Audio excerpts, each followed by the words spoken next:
Nestled in the high hills of northern Greece, Konitsa relies on its natural beauty for tourism. Recently, they've had different visitors. At one end of the little high street, local activists persuaded the government to turn over this former orphanage to house Syrians. Having hot meals and a roof over your head is no comparison with the squalor of the tent camps. Almost all these refugees are families. All the children are aged 10 or under. Esra has started learning Greek.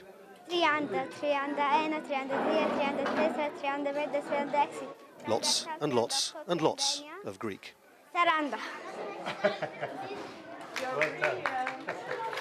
Her dad has the look of a man who's relieved his daughter is at last somewhere peaceful.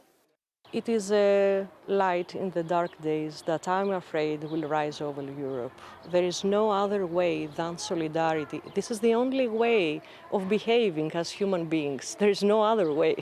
Konitsa then is proud of itself. No fears here of refugees undermining their culture or threatening anyone.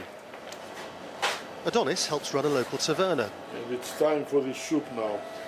His grandparents had to flee what was then Asia Minor and is now Turkey.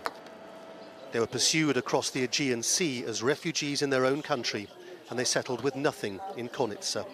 More than half the 3,000 people who live here share the same heritage.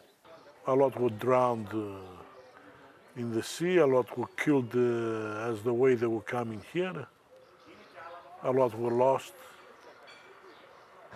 Brothers and sisters who have found themselves after many years. Sounds like Syrians nowadays. Something like that.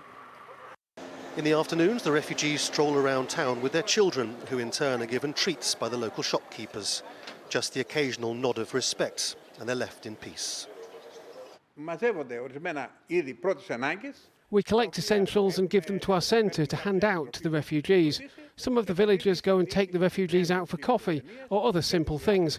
They've seen the friendly attitude of the villagers towards them.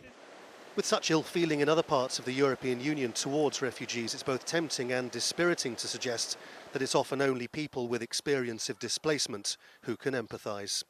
As they wait endlessly for political leaders across Europe to decide their futures, life for this group is about as good as it gets for any of the refugees. Lawrence Lee, Al Jazeera, Konitsa, northern Greece.